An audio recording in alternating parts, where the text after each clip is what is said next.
I guess I'll go with the 49ers.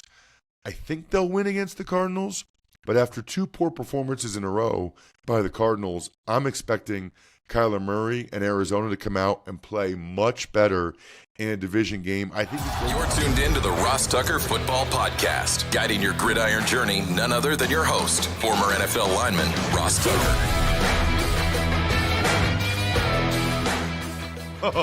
Oh, yeah, it is. But it's not just any Ross Tucker Football Podcast. It is a Picks Friday. It's a Winners Friday. And it is a Finish Strong Friday. Presented, of course, by DraftKings. I'm Ross Tucker, former NFL offensive lineman, 5 teams, 7 years. Most of you know that.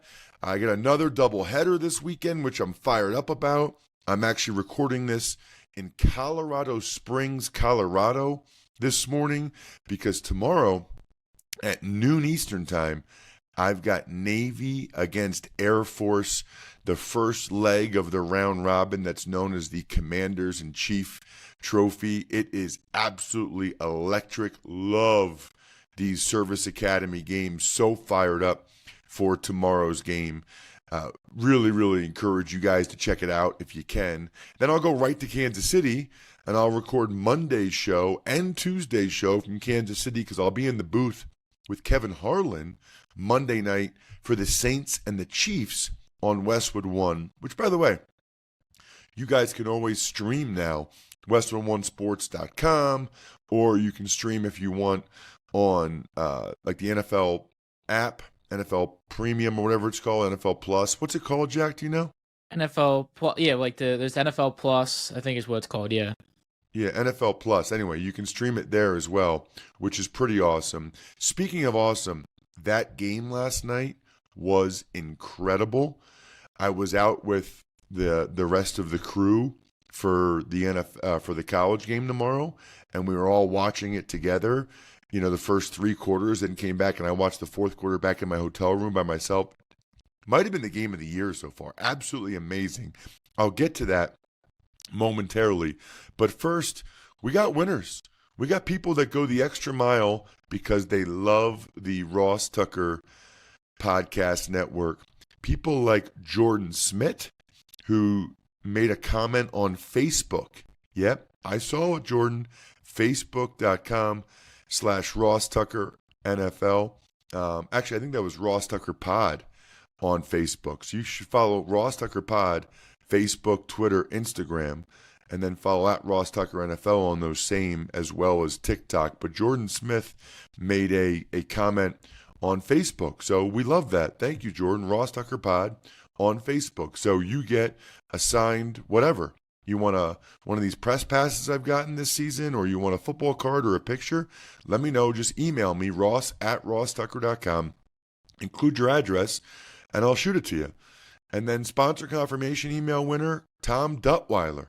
Tom sent me an email that he is absolutely loving the Future Fans box that he got for his, I can't remember if it was for his grandson or son, but anyway, they're having a great experience with their Future Fans box, and he used the code Ross, which was awesome. Thank you so much, Tom. Let me know what you would like.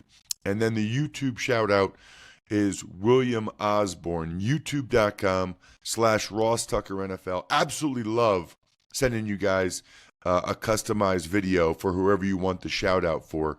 Just subscribe on YouTube, make a comment. It's that easy. youtube.com/Ross Tucker NFL. Still getting the patrons, by the way. Patreon.com/RT Media. Alexander Harris, Jack Markham. Welcome to the family. Big Show time. The Big Show. All right, Ross. Last night, defense was optional. Offense was mandatory. Falcons, they get it done overtime against the Bucs, 36-30. Just an incredible football game. Probably the game of the year so far. And I tweeted early in the game at Ross Tucker NFL that it felt like the game was defense optional. I mean, both Kirk Cousins and Baker Mayfield came out absolutely on fire. If you guys missed this one, this is one you don't want to miss. And honestly, I think you know me well enough now, Jack, to know I love when anybody, but especially players, can just totally annihilate any of the narratives surrounding them. The Kirk Cousins primetime thing is over. It's over. We saw the game-winning drive against the Eagles a couple weeks ago on Monday Night Football. Now we see the game-tying drive at the end of the game last night, which I'll get to, which was incredible. And then he had the game-winning drive in overtime. And oh, by the way, Kirk Cousins threw for over 500 yards. 500 yards. And you know what's crazy? It could have been even more. Darnell Mooney had one of the worst drops I've ever seen. Now, Darnell Mooney had a big game. A lot of guys for the Falcons in the passing game had a big game. But just the last couple minutes was crazy, right? I mean, the Bucs are up by 3. So here's all you need to know. The first almost 4 full quarters was just a back and forth affair with primarily Baker Mayfield and Kirk Cousins just being on fire.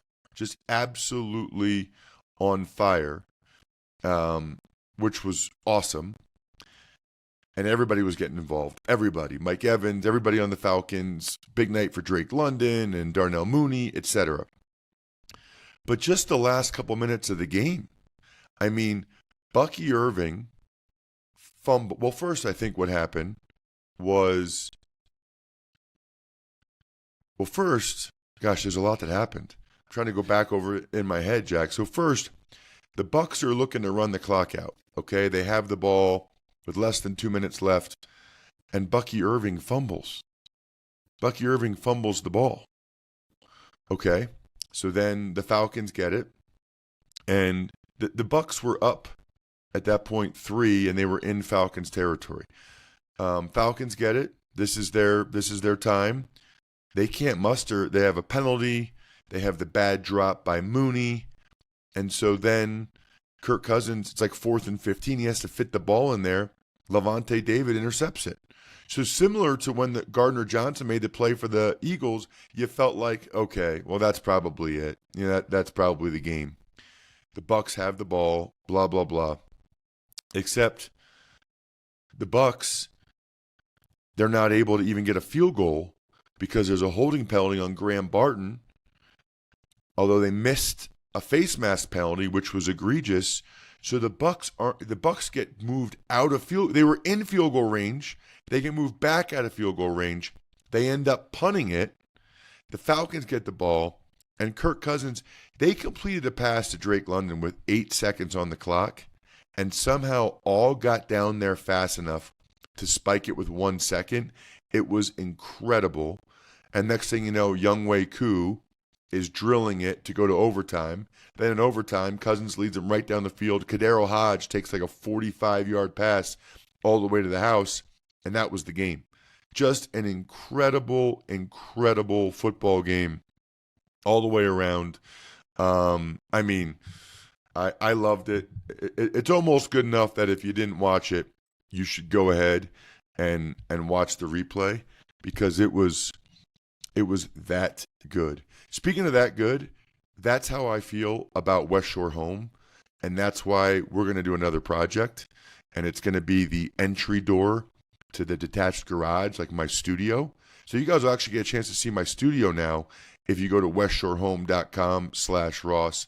I don't know exactly when we're doing it, but they came over the other day, the guys. We've already replaced 2 bathtubs with showers, including in my daughter's room, who absolutely love it. And then we did the front door to the whole house, which they tell you is an incredible return on investment. If you're looking to sell your house at any point, they have this unbelievable design tool where you can see what any of these things would look like on your house.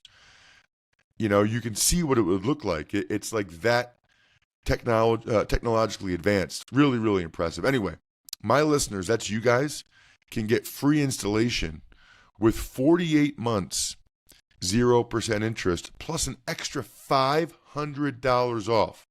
Just visit westshorehome.com/Ross to redeem. That's westshorehome.com/Ross. Remember, I'm giving away a Madden to somebody that just goes and gets the free estimate at westshorehome.com/Ross. Smirnoff knows there's no I in football. Football is a we thing, an experience that is best enjoyed together with good drinks and good folks. Smirnoff's the world's #1 vodka and an official vodka partner of the NFL. And this year, Smirnoff is giving fans in select areas of the country a chance to win the ultimate game day experience, from tickets to sideline passes and much more. Just head to WeDoGameDays.com until November 15th to enter for your chance to win. Smirnoff, We Do Game Days. Please drink responsibly. Smirnoff number 21 vodka, distilled from grain, 40% alcohol by volume.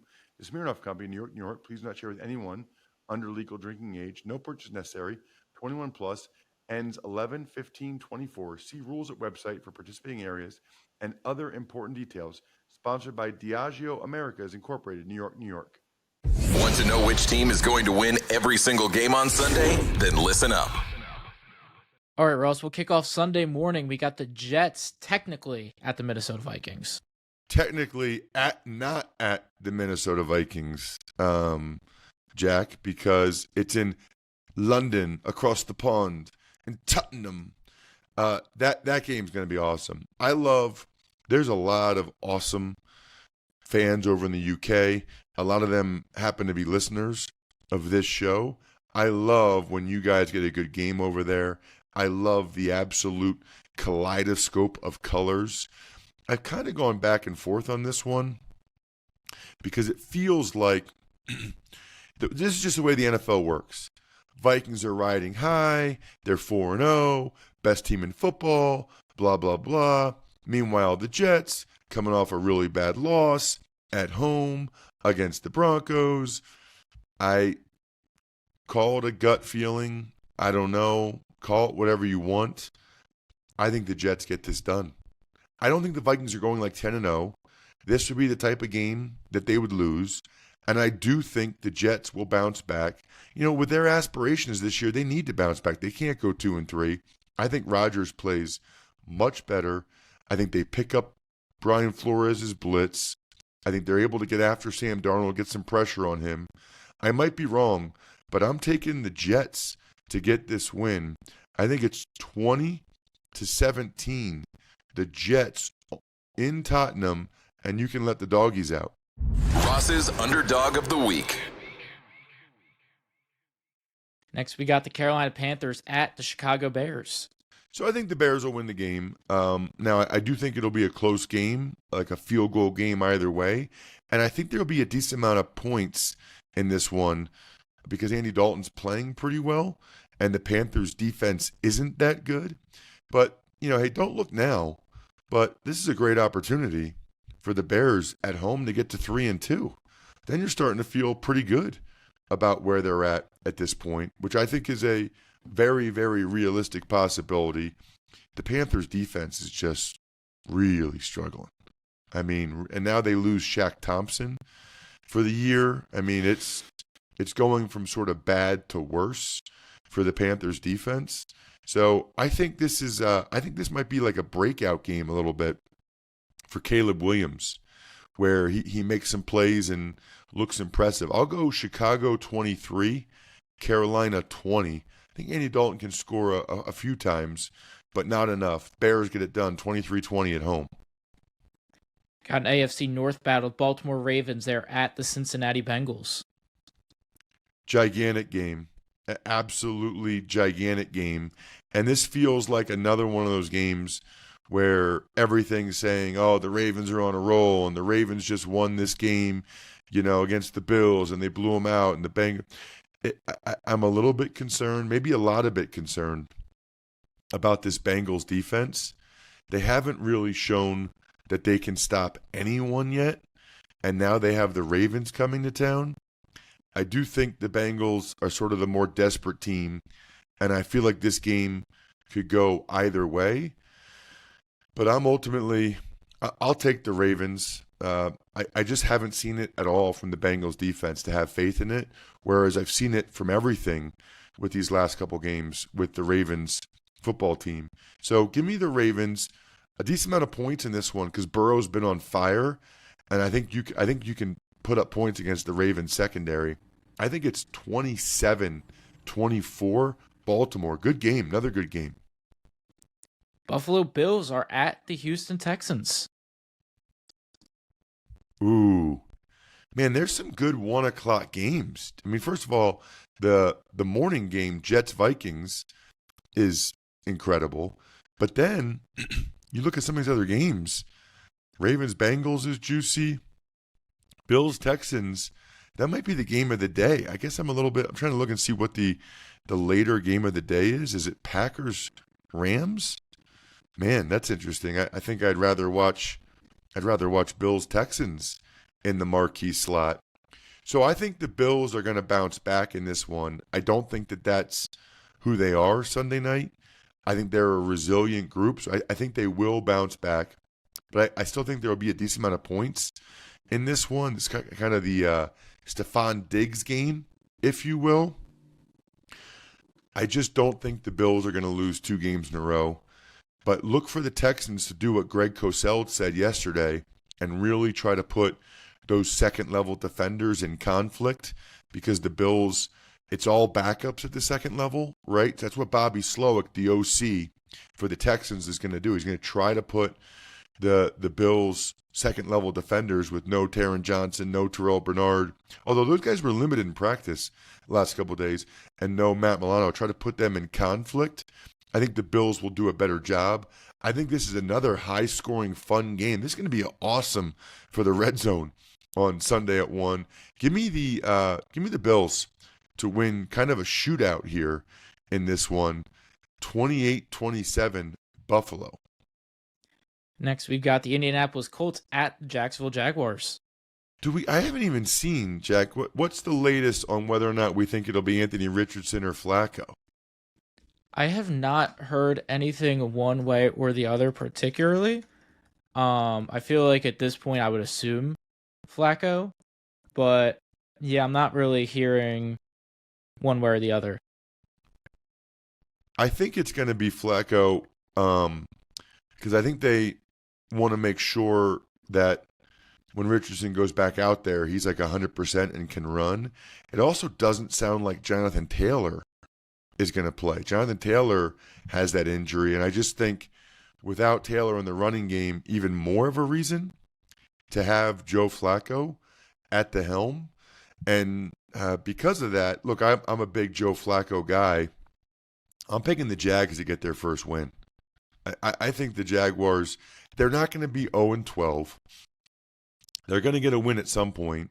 Colts are coming off back-to-back wins. Now they got to go on the road, probably without Jonathan Taylor. That's a big loss for them. So give me the Jags to get off the schneid, get their first win of the season. I mean, if they don't win this one at home against a backup quarterback, even though Flacco might be more effective than Anthony Richardson right now, but no Jonathan Taylor, that would be ugly, really ugly. I think it's only like 20-17. The Jags win that one and get their first win. Next, we've got the Miami Dolphins at the New England Patriots. Wow. This is more or less the toilet bowl. I mean, I think these are the last 2 teams in my power ratings. Maybe Jacksonville's 31, but this might be the battle to stay out of the basement in the Ross Tucker Football Podcast power rankings. So that's what this game is about for these teams. Tyler Huntley will get another start. The Patriots are without David Andrews, which is obviously not great and not what you're looking for. So there's a lot going on in this one. Man, it feels kind of like a toss-up to me. Whew. I guess I'm going to take the Dolphins. I think Huntley uses his legs more. I think Huntley is better now that he's got a game under his belt and another week in the Dolphin system. And I think no Andrews is a big deal for the Patriots offensive line. So the Patriots are slight favorite. So I guess we got another underdog with me picking the Dolphins to win the game. 17-16 Miami. We got a Tucker Bowl. The Cleveland Browns, they're at the Washington Commanders. Nice. We went right from the toilet bowl to the Tucker Bowl. I love it. So this is like totally, Jack, one of those games I talked about earlier, like Colts Jags or Jets Vikings, where everything, I mean everything, is telling you that this will be the Commanders. They're on a roll. They're on fire. Nobody can stop them. Jaden Daniels, Rookie of the Year. Meanwhile, for the Browns, they can't win a game. I don't know. This is one of those games.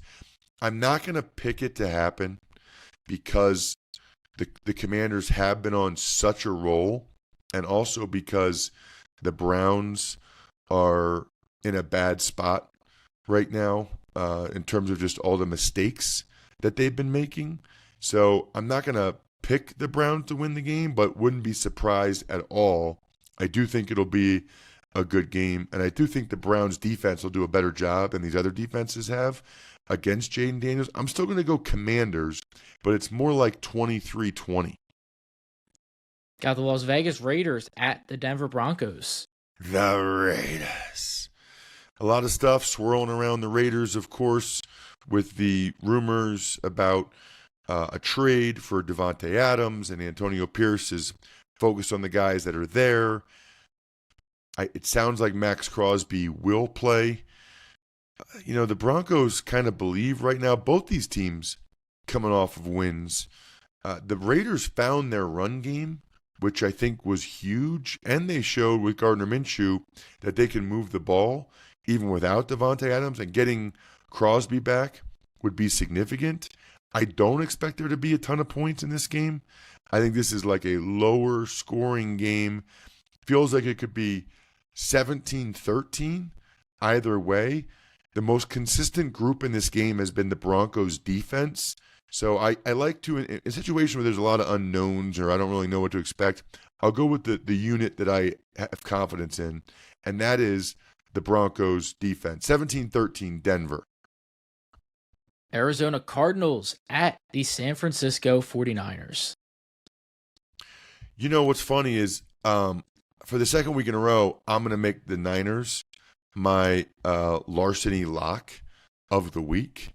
And it's presented by Larceny Weeded Bourbon. Lock in a win and seize tonight. Bardstown, Kentucky, 46% alcohol by volume. Think wisely, drink wisely. This is a tough week for Survivor picks. I mean, look, it's been a brutally tough season for Survivor picks. I guess I'll go with the 49ers. I think they'll win against the Cardinals, but after two poor performances in a row by the Cardinals, I'm expecting Kyler Murray and Arizona to come out and play much better in a division game. I think it goes to the end, but I also still think the Niners are my best Survivor, knockout, suicide, whatever you want to call it, pick of the week. Give me the Niners to get it done, but in a close, fun game, 24-20 San Francisco. Got the Green Bay Packers there at the Los Angeles Rams. Yeah, I like the Packers to win the game. Rams are just so beat up right now. I do think, the coaching will be awesome in this game. I think 27-24, Jordan Love and the Packers get it done on the road. Got the Rocky Bernard Bowl, the Giants there at the Seahawks. Wow, Rocky Bernard Bowl. How about that? I like the Seahawks to win the game.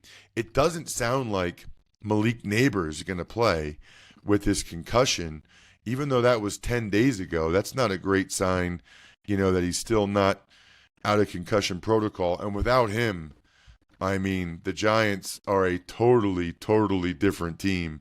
Give me Seattle. I feel very good about Seattle. Maybe they should be the knockout pick without Malik Neighbors for the Giants, and it's looking that way. I'll take Seattle 23-16 over the Giants. Dallas Cowboys there at the Pittsburgh Steelers. Just a classic game, man. I don't know. Have you ever watched any of those NFL film Super Bowls and stuff from the 70s, Jack? What, with like Terry Bradshaw and like Roger Staubach going back and forth? Roger Staubach. I mean, I guess they only play each other in the Super Bowl twice. It just feels like more than that. I mean, that's why there's so many Cowboys and Steelers fans, basically the 70s and what those teams were like.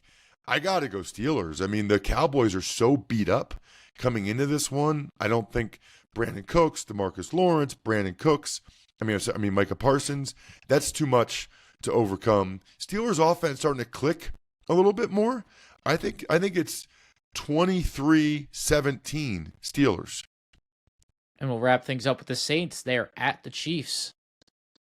Saints coming marching into Kansas City just like I will be for that game with Kevin Harlan in the booth. Always fun to be in the booth with Kevin. And I like the Chiefs to win the game. You know why? Because the Chiefs find a way to win every game. But as Greg said, Mahomes isn't playing great. They're not firing on all cylinders at all. I just have more faith in Mahomes late in the game to make the winning play than I do in Derek Carr. Could go either way, but I'll say 23-20.